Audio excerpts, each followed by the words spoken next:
Na América primitiva, há um rio que anima uma paisagem de paraíso terrestre.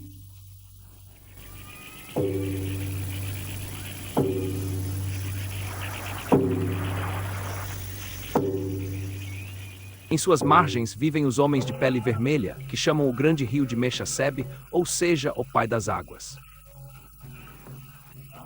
Eles vivem serenamente, em ciclo diário entre elementos da natureza, buscando alimento sem parar.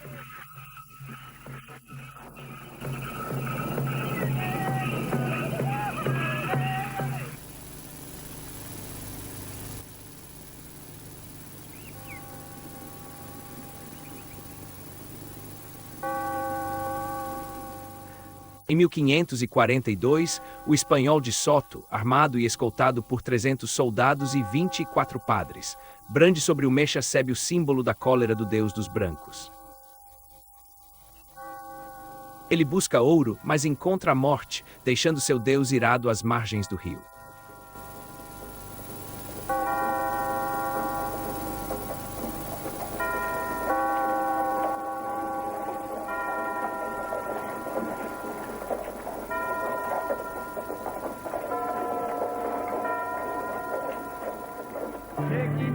Em 1673, os franceses Marquette e Joliette, acompanhados por soldados e padres, partiram do Canadá, descendo um rio que nomearam Colbert.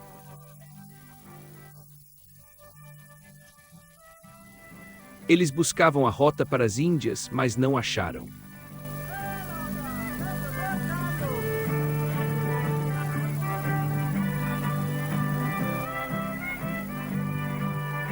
Monsenhor Bezou narra primeiras viagens no rio.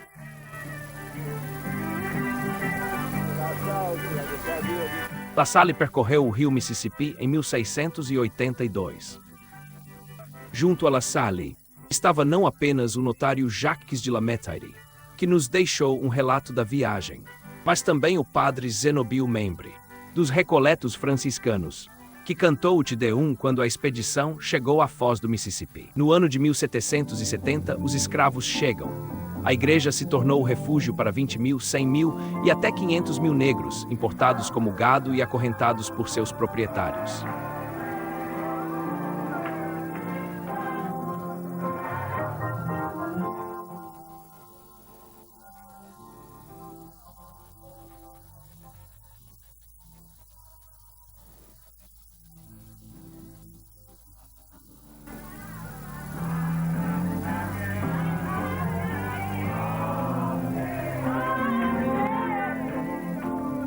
Com o tempo, espanhóis e franceses sumirão da América. Contudo, o catolicismo reinará poderoso até os nossos dias no delta do Grande Rio.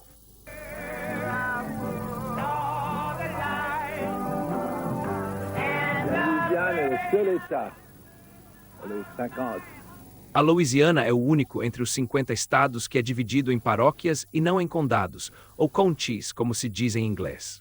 A razão para isso é muito simples. As jurisdições católicas e religiosas deram origem às jurisdições civis.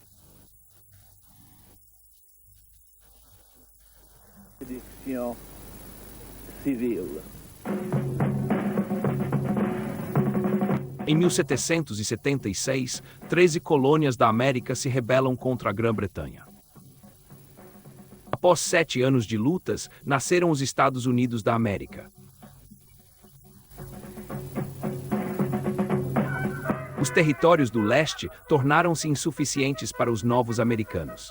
Eles se movem para o oeste, buscando terras virgens em direção ao rio Mississippi, antes chamado Meshaseb, levando consigo pastores, puritanismo e austeridade.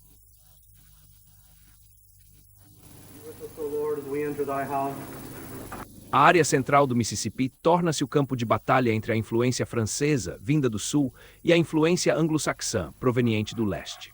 O tempo e a superioridade numérica garantem a vitória a esta última.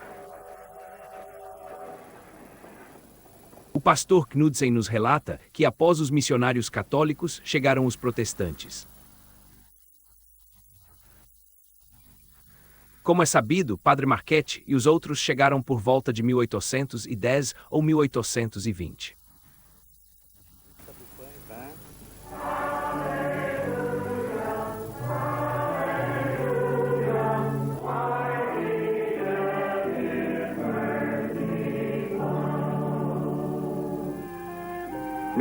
Em 1850, milhares de imigrantes precários do norte europeu cruzam o Atlântico.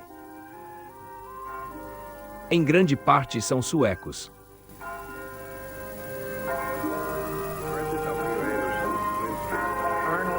Eles se instalam no Alto Mississippi. Malin relata a história da imigração sueca às margens do Mississippi. Os imigrantes suecos começaram a chegar à América por volta da metade do século XVIII.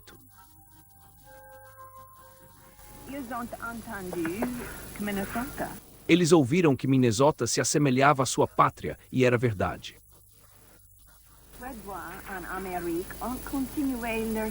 Na América, os suecos sempre permaneceram fiéis à Igreja Luterana, que era a fé de seus antepassados, e onde quer que o país tenha sido colonizado por suecos, a Igreja Luterana ainda predomina.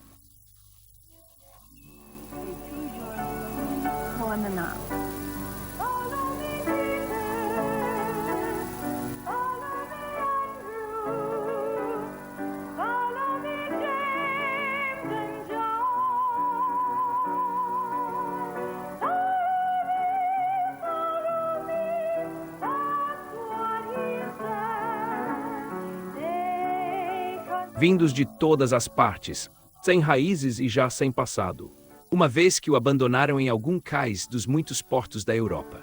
Os americanos buscam uma história própria para cimentar a união de sua jovem nação.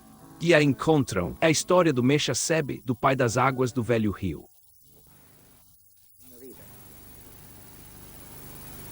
Este é o poderoso Mississippi, o segundo maior rio do mundo e também muito famoso.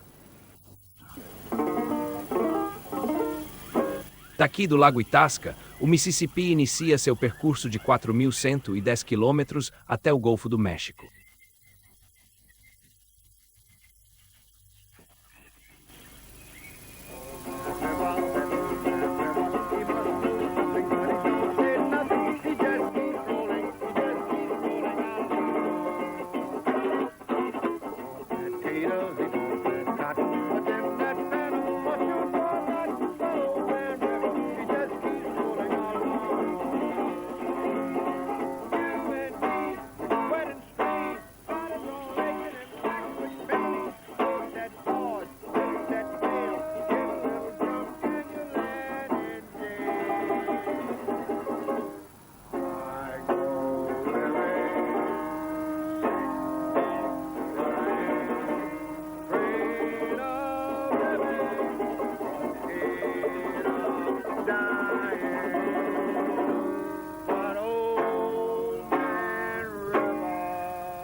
Em 2 séculos, o Mississippi moldou os Estados Unidos.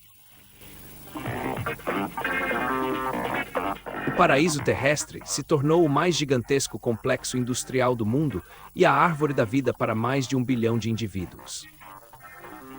Petróleo e enxofre extraídos dos pântanos do sul e do oceano, através de enormes gasodutos e oleodutos, fornecem a matéria-prima para a alquimia moderna. Assim surgem os mísseis que levam os homens à Lua e as bombas termonucleares, que talvez também nos enviem para o outro mundo. No longínquo norte, existem gigantescas minas de ferro, as mesmas que permitiram aos Estados Unidos vencer a guerra contra a Alemanha e o Japão 30 anos atrás. Aqui, os gregos de Granville e os italianos de Acité. Louis, os alemães de Baton Rouge, os franceses de Lafayette, os ingleses de Memphis, os africanos de Nova Orleans, os suecos de Saint Paul e os espanhóis de Jackson. Todos contribuem para aumentar o poder americano. O passado resiste a um impulso fenomenal por enquanto, mas por quanto tempo mais?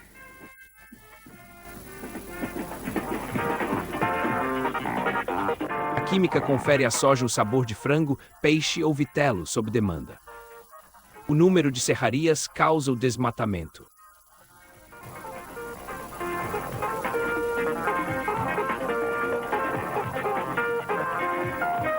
O rei algodão perdeu sua coroa, mas conservou seu próprio reino. O Mississippi tornou-se a artéria, o coração e o cérebro do futuro americano. O sul, região do Delta, é uma vasta área romântica, similar à Camargue Provençal, onde vivem milhares de descendentes de franceses.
Do your duty.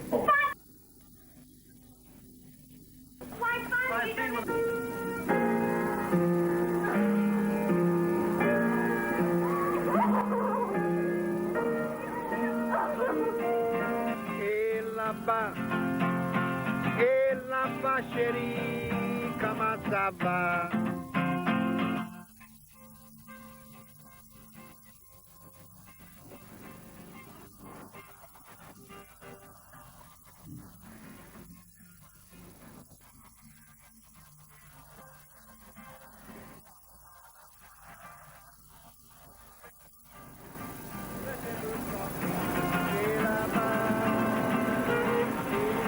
Et la vieille ville qui est...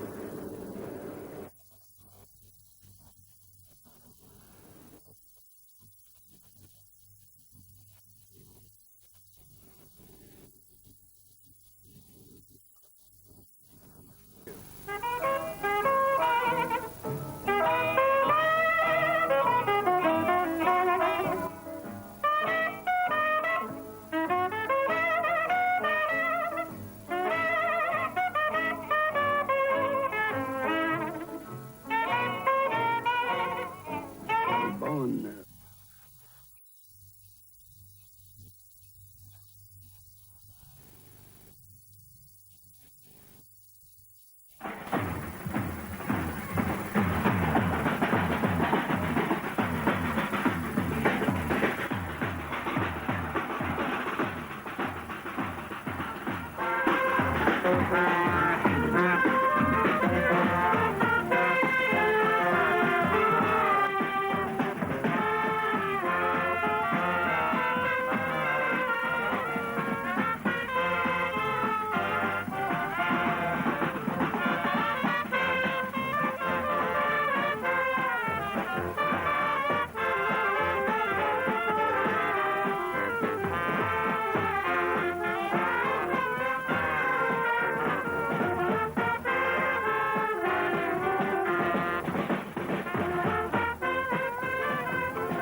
la navigation.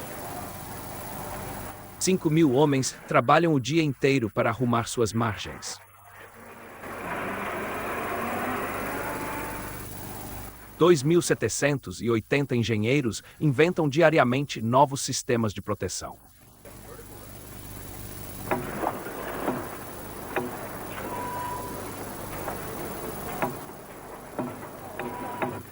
Um corpo de engenheiros militares constrói barreiras e eclusas.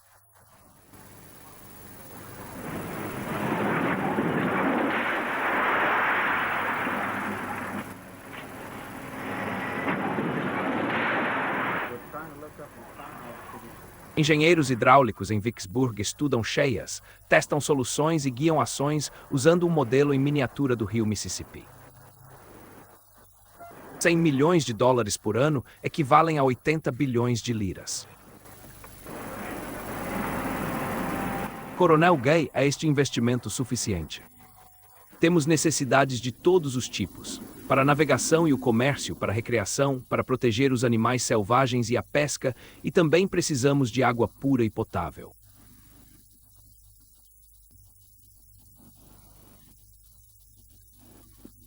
Em suma, há muitas coisas a considerar, e estamos estudando todas essas necessidades para ver como este grande rio pode ser melhor aproveitado e explorado. Employé, cette gonfleuse. A baronet, the great rampager, died when later...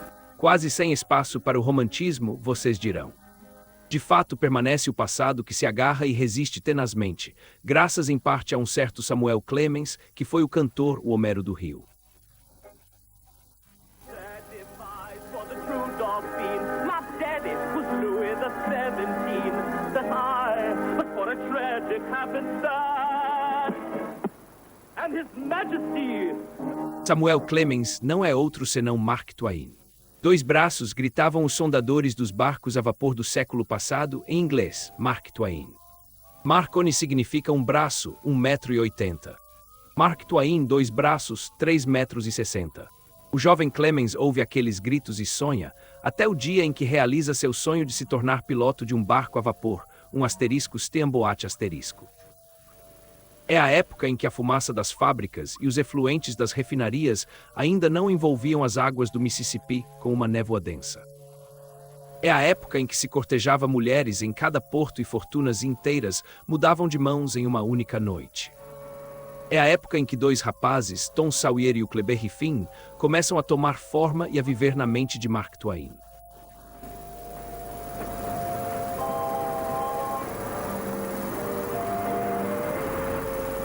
Naquela época, 4.000 barcos a vapor iam e vinham pelo rio, sobre o qual reinava, soberano absoluto, o deus Algodão, o rei Algodão. É nas costas dos negros, importados aos porões cheios e vendidos ao melhor licitante, e com o suor deles que se forja a civilização do Mississippi.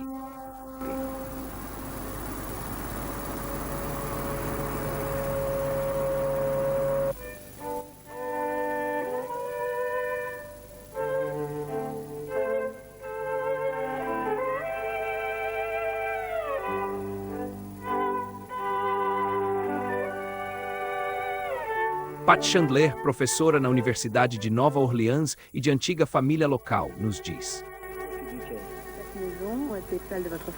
Esta casa pertence à nossa família há gerações. Antes chamava Bom Sejour. Capitães e pilotos de navios, ao verem o magnífico caminho de carvalhos, deram ao local o nome sugestivo de Oakalei, a Alameda dos Carvalho. É uma plantação imensa que ainda está em plena atividade, produzindo muita cana-de-açúcar. Centenas de escravos trabalhavam ali. Os proprietários da fazenda evitavam contato com o trabalho e os escravos, graças aos administradores portugueses, aparentemente na maior prosperidade. Havia escravos domésticos que, como se dizia, quase faziam parte da família.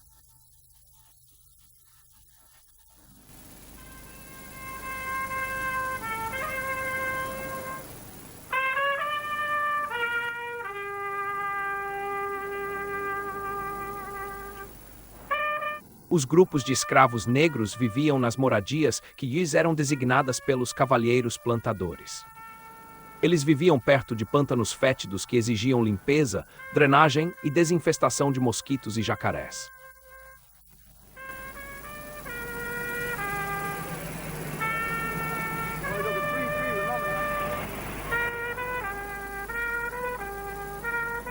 Um desses proprietários de plantações disse ao jornalista francês Louis Oé: "O negro é um bruto não mau, até mesmo dócil, mas cheio de vícios." Havia então, no sul, muitas centenas de milhares de negros, ou blackies, como eram chamados, e quantos mais blackies se possuíssem, mais açúcar e algodão se podia cultivar e mais dólares se ganhava.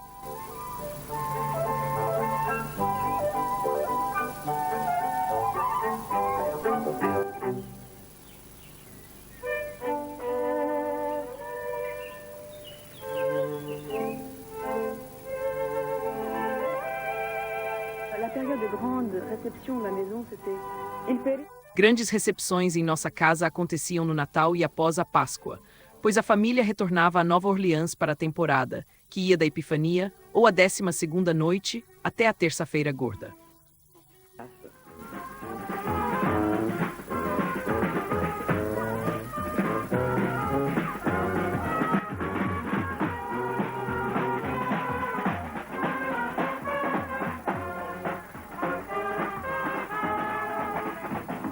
Obrigado a todos.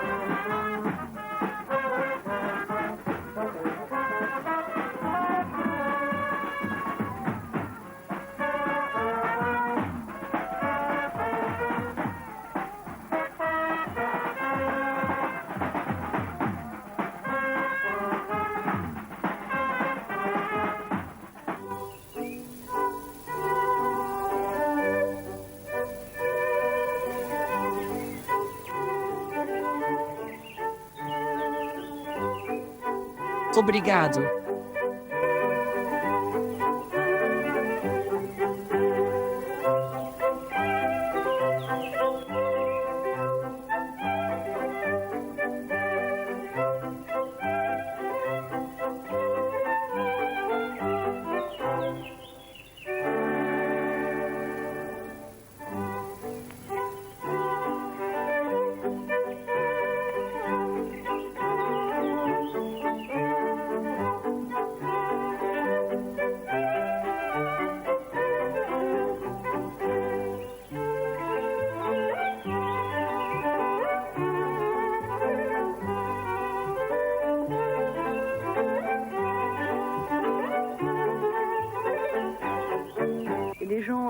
A família ia e voltava entre Nova Orleans e esta casa.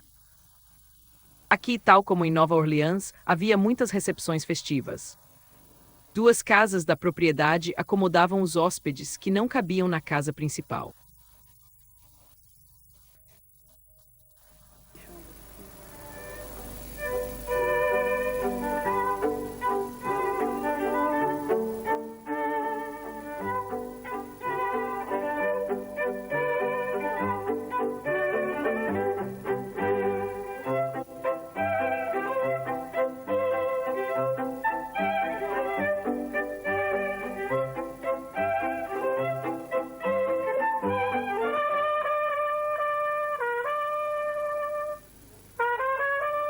Nesta espécie de civilização do Mississippi, o contraste entre o padrão de vida dos proprietários e o dos explorados tornou-se insustentável.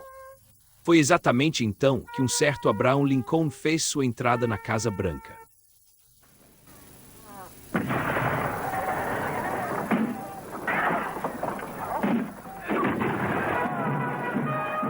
Em 1861, o Norte e o Sul se confrontam em razão de divergências de interesses e diferenças abissais. Os divórcios filosóficos, políticos e os contrastes morais seriam resolvidos no campo de batalha.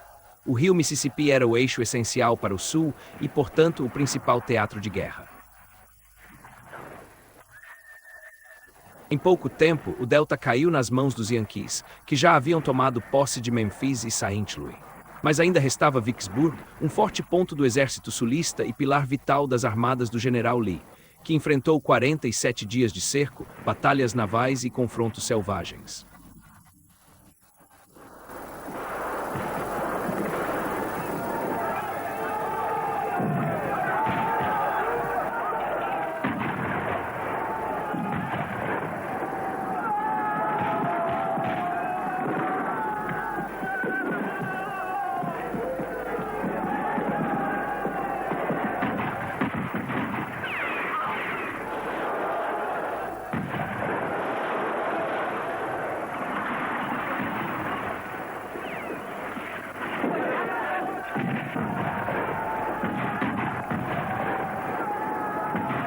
Em 4 de julho de 1863, no 87º aniversário da independência americana, o canhão cala.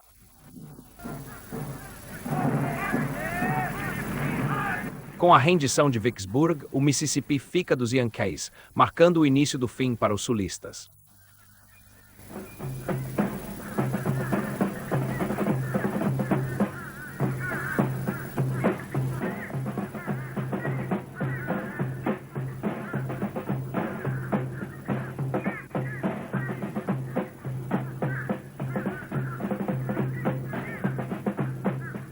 Em 4 de julho de 1863, com a capitulação de Vicksburg, é preciso contar os mortos. 17.000 mortos, dos quais 13.000 não foram identificados.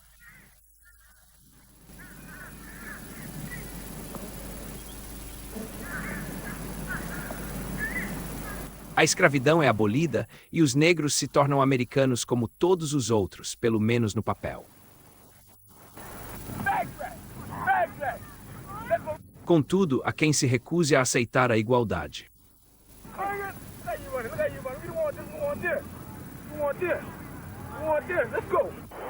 A liberdade se detém na porta dos guetos.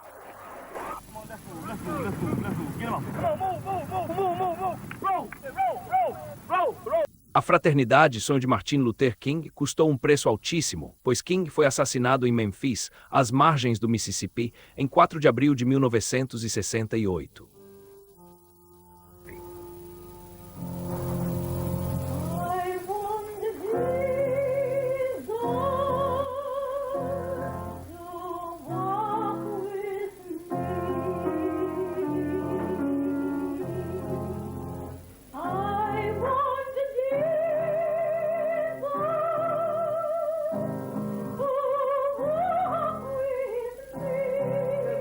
Vejo Jesus caminhando ao meu lado quando enfrento problemas e sofrimentos.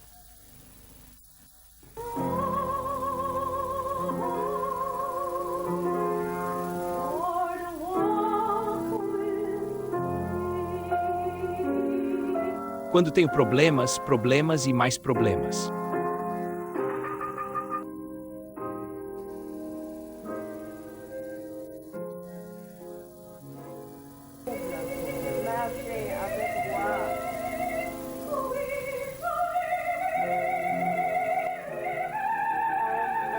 Ele caminha comigo, meu Senhor, quando minha cabeça gira de tanto sofrimento.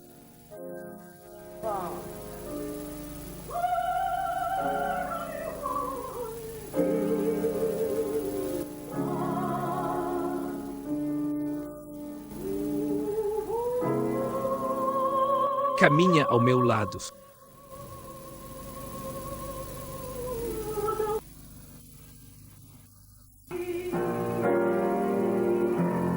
Situada no médio Mississippi, Saint Louis é a porta para o ocidente e o ponto de partida para a conquista dos vastos territórios que se estendem do rio até o Oceano Pacífico. Uma terra de grande riqueza.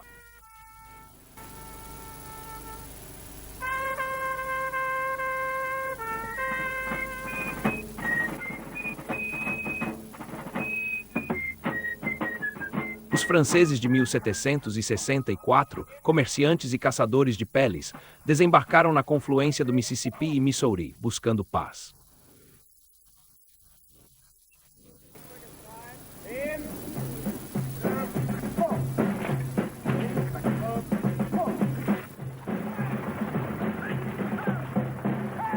Os pioneiros que chegam a partir de 1800 são, em sua maioria, anglo-saxões, cultivadores, mineradores ou aventureiros. Eles precisam de terras, e isso leva à guerra.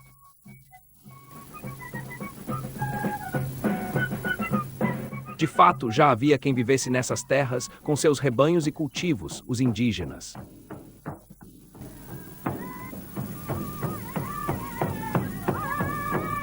Só restaria expropriar suas terras ou comprá-las por um valor irrisório, como um punhado de milho ou um copo de aguardente.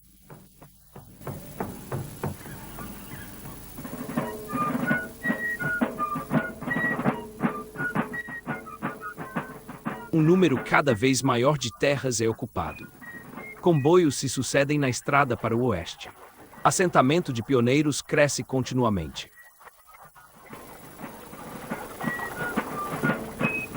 Os indígenas se retiram para florestas e lagos, onde ainda são encontrados hoje na colheita do arroz selvagem.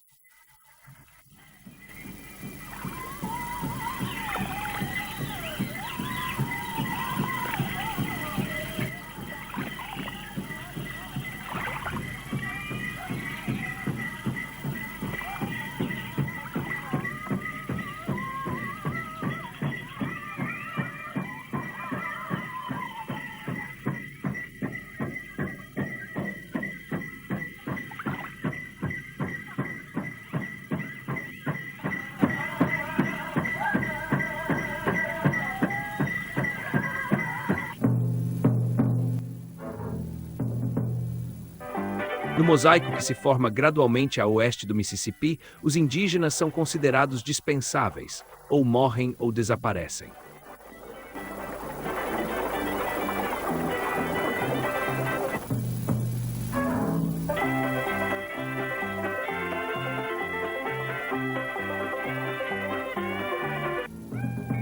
Em suas terras, surgem as enormes fazendas agrícolas que hoje formam o que é chamado de cinturão de grãos. É desse cinturão que partem o trigo para os russos, a soja para o terceiro mundo e o milho para os chineses. Aumenta di continuo il numero dei carri e dei soldati. Aumenta di continuo l'estesa di terre coltivate. Aumenta di continuo il numero di famiglie da nutrire.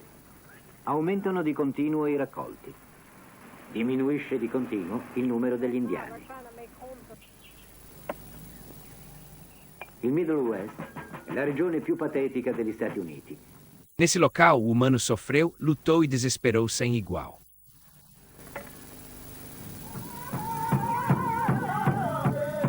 No ano de 1827, 70 mil indígenas Seminole e Cherokee foram expulsos de seus vales no Tennessee e Arkansas e deportados para os desertos de Oklahoma.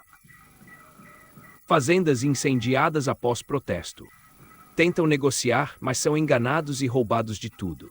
Em pleno inverno, eles partem para o oeste. Um quarto deles morrem no caminho. Os sobreviventes se rebelam. Assim, a guerra tem início.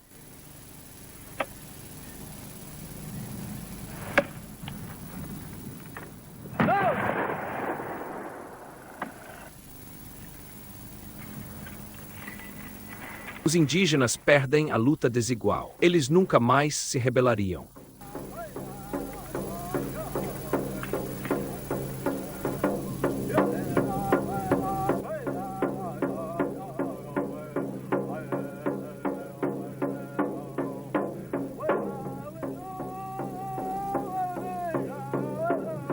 Nostalgia, tristeza e amargura pelos horizontes perdidos, paraísos esquecidos e vida em reservas. Onde os Sioux, Apaches, Cherokees e Seminoles, entre outras tribos, sobrevivem à margem da sociedade americana, eles que foram reis e príncipes de suas vastas terras ancestrais.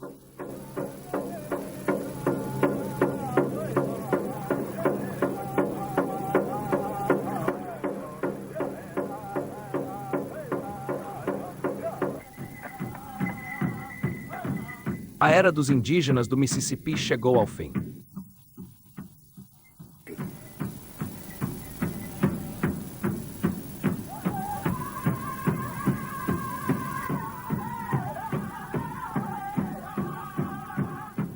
Assim, partindo de St. Louis, a grande aventura americana foi forjada não sem realismo. Pierre Limouse aborda as principais características da cidade de Saint-Louis. O espírito de Santo Louis possui dois elementos cruciais, cada um extremo em seu próprio campo. As costas oeste e leste geram dois espíritos opostos. Um tem espírito de aventura, o outro busca apenas o real. Boston e São Francisco são esses extremos. St. Louis é de fato o meio-termo, a via de equilíbrio. Ao norte, após Minneapolis e St. Paul, o rio Mississippi deixa de ser navegável. A necessidade de uma canoa para avançar atrasou a descoberta de suas nascentes.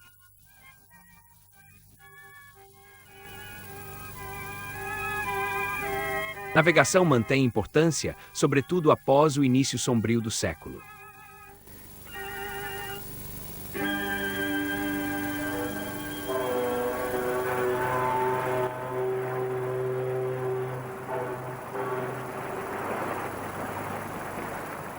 Um detalhe curioso é que a licença que emitem hoje para os pilotos é idêntica àquela concedida a Mark Twain no distante ano de 1850.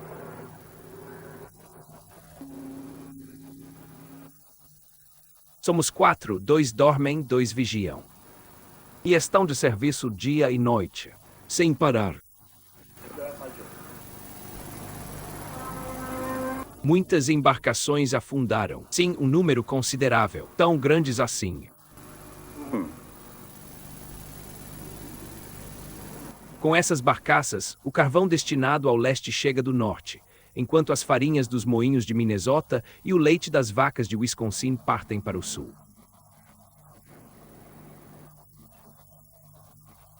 Nos estados de pão e manteiga da América, o povo rural descobriu recentemente eletrônica, processamento de informação, química alimentar e turismo.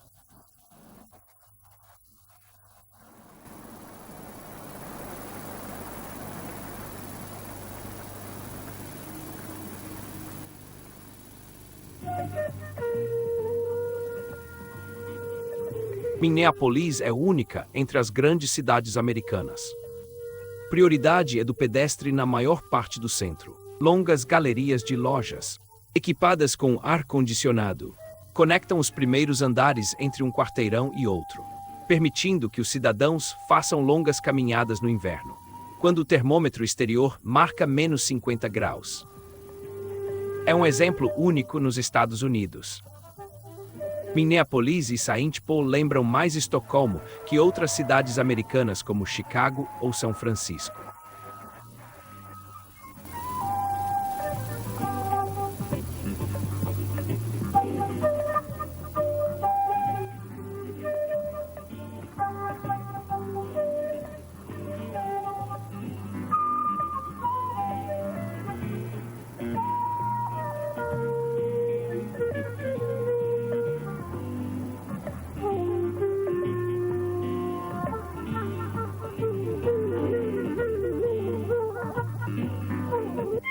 As terras do Alto Mississippi são constituídas por imensas florestas e 10.000 lagos glaciais que se entrelaçam até a fronteira canadense.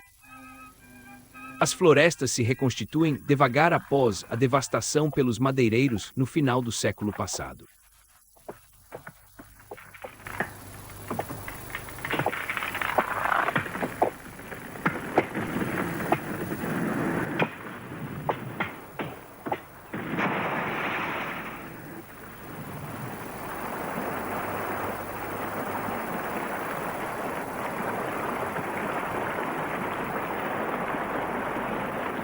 Atualmente, as serrarias são monitoradas e o corte de árvores é regulamentado por disposições precisas. Agora, a ecologia, a proteção da natureza e a caça aos poluidores obtiveram precedência absoluta.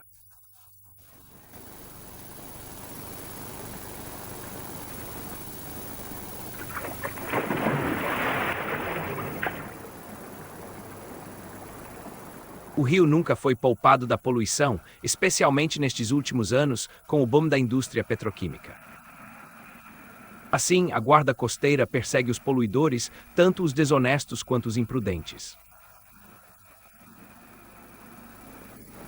2 meses atrás, Banhistas usando roupas de mergulho relataram queimaduras graves causadas pelos despejos de indústrias químicas. É justo que poluidores paguem alto até com prisão. Este rio se tornou o mais perigoso do mundo. Eu não me banharia nele nem mesmo com um colete salva-vidas. As populações ribeirinhas, ou seja, mais de 100 milhões de americanos, finalmente se deram conta do perigo mortal que o poderoso Mississippi está correndo, caso continue a ser o esgoto da sociedade de consumo.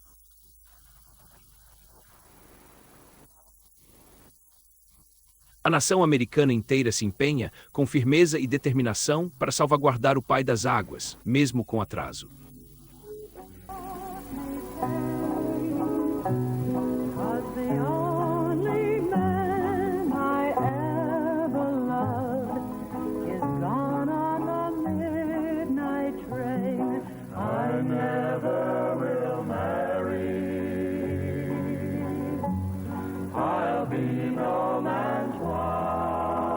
Espero viver solteiro por todos os dias da minha vida.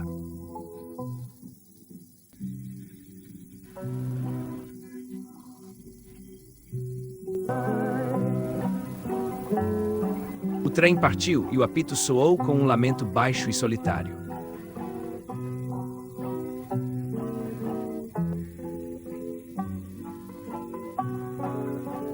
É uma mobilização geral da juventude, do exército, dos políticos, dos ecologistas e de todos os ativistas.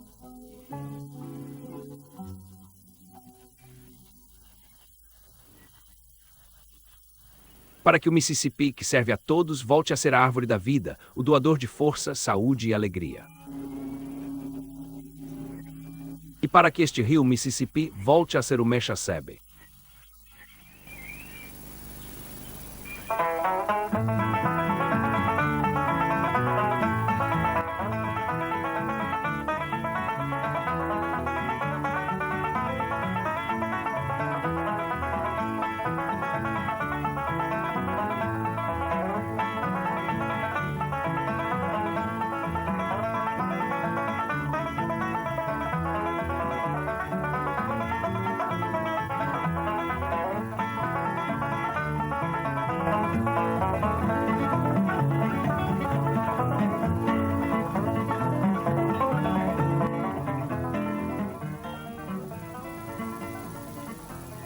E assim o Mississippi, frágil e potente, sagrado e profano, corajoso e sorrateiro, está pronto tanto para doar riqueza quanto para provocar catástrofes, carregando consigo a civilização, a morte, as ideias e as memórias. É ele quem fez a América. Ele é a própria América.